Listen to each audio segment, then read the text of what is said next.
Hey friends, welcome to my YouTube channel. This is Mark, and I thank you so much for coming by today. While I do this speed paint video, I wanted to talk to you about something a little unorthodox. It's not something I hear a lot of people talk about today. And if you go on social media, or if you're at work or school or even at home, we generally are told that we have to embrace the power of positive thinking and that we have to maintain a positive attitude and see the positive things in life. And while I subscribe to that philosophy, I also subscribe to the yin-yang belief, which is, light versus dark, positive versus negative, the equal balance in nature. So the core of this video and the conversation is about the power of negative thinking and how to sort of take the negative emotions that we experience in life and turn them into something positive and creative. And it shows in the work we do. Whether it's writing, music, or even just how we speak to other people. Here I have this young lady and her frog. It's not a positive scene. Something terribly wrong is about to happen here, but it's done with a sensitivity and an honesty, but with a sense of humor. And that's sort of where this conversation is going. For me, and I think for you as well, day to day, we experience so many different emotions that come flooding in and flooding out, and they're unexpected half the time, so we don't even know they're coming. Like, for example, if you get cut off in traffic, or somebody bumps into you harshly and kind of knocks you backwards.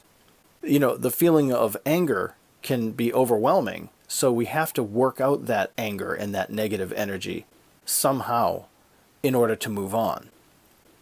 But unfortunately what we do is, we tend to repress a lot of our emotions.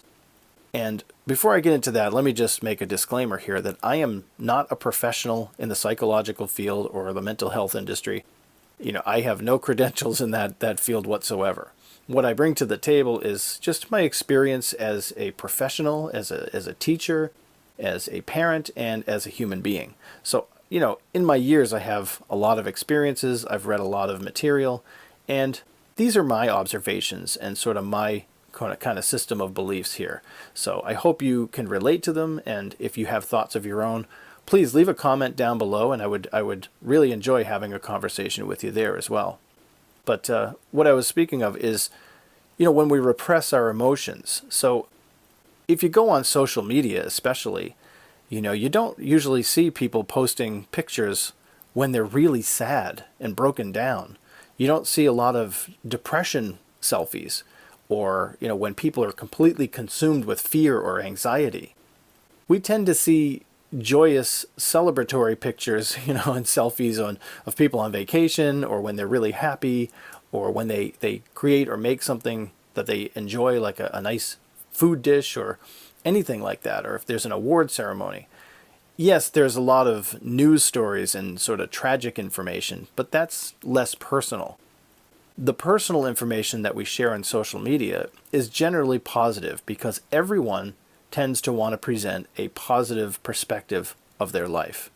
No one wants to show off, hey, I'm really depressed today, and that's the picture. I'm curled up in bed and you can't even see me. All you can see is blankets. You don't really see that quite often. Maybe you do sometimes, but not very often. And that's because we tend to repress those negative emotions. But repressing emotions can be detrimental. If you repress your sadness, that can manifest into depression. And then, maybe you might need medical attention, to help you out of that depression.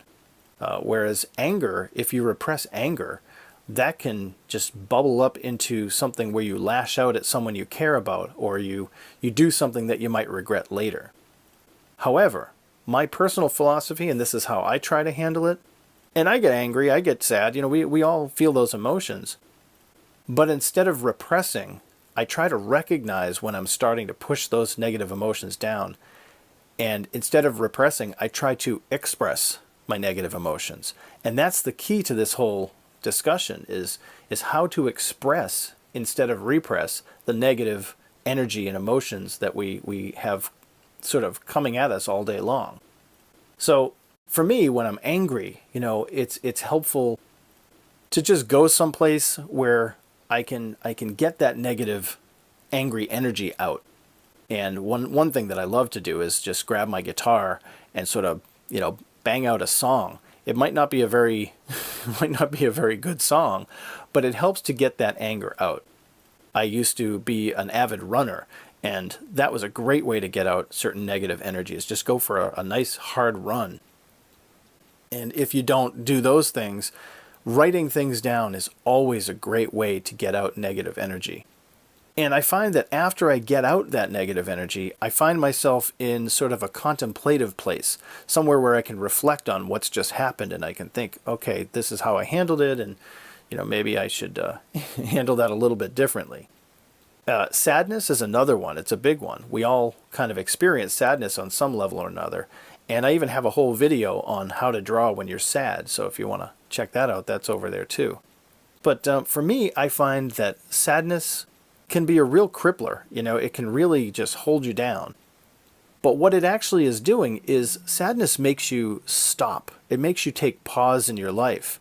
And it gives you the opportunity to really clarify, simplify, and identify the details in your life. You can analyze everything going on in your world. Whereas when you're happy and joyful, I know for me, I'm always bouncing around through life when I'm feeling great. So I kind of miss the small details. Sadness, it gives us an opportunity to grab hold of those little details and record them somehow, whether it's in a drawing or writing or even just in your memory. Grabbing those details can be used later as a reference, and we can appreciate things that much more if we can recognize them.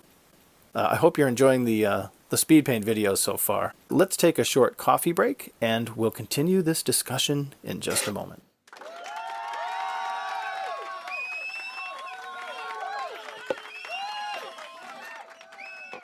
There are many artists throughout history that have been able to channel their negative thinking and negative energy into their artwork.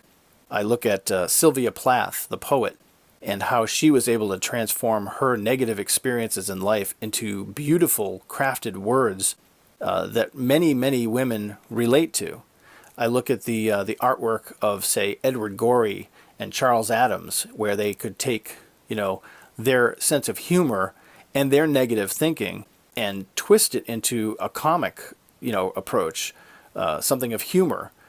But they were still filled with this revenge, tortured, cruel imagery. You look at someone like Beatrix Potter, for example, who her beautiful words and her beautiful illustrations often contained, situations of great peril and fear.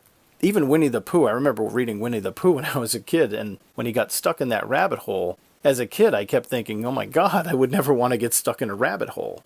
Tim Burton is a great director, and he's a great artist, but if you read his story, he was an outcast as a young man. When he was in school, no one liked him, and that spurred him into his creativity, and for him, writing and drawing was a release. And I was fortunate enough to see an exhibition of his illustration work, and I was just blown away just at the vision that he had. It was bizarre yet wonderful. It was twisted but made sense.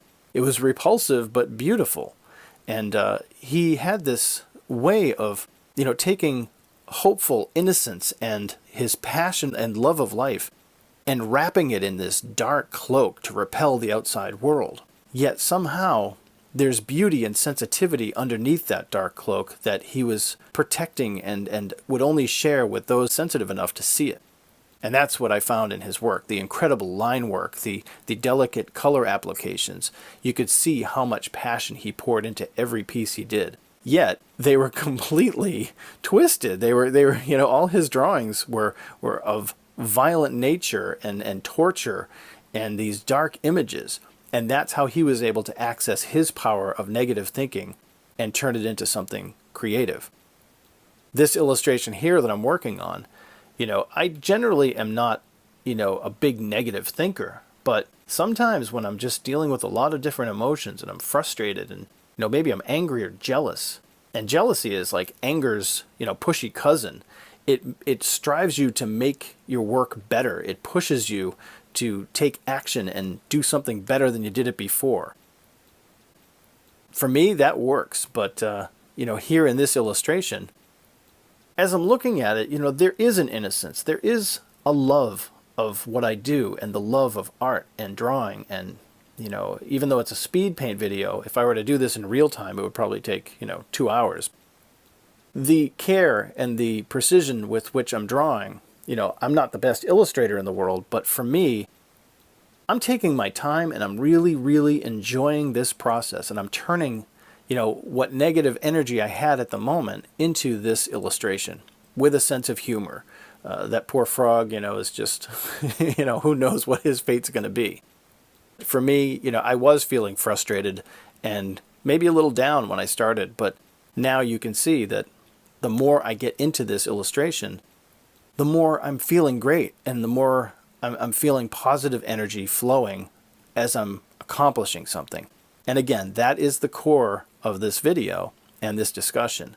That is how to take the negative emotions that flood through our lives every day and somehow, instead of repressing them, expressing them through creativity and through the power of positive output, if you will. Drawing, writing, music, even, like I said, going for a run. That positive reaction to negative emotions is really healthy, and it's again, really powerful. So I hope this video was helpful for you in some way. I hope you enjoyed the conversation and the illustration. I thank you again so much for coming by today and checking this all out. If you have not subscribed already, please subscribe below, and I would love to bring you more content. Thank you again, and God bless.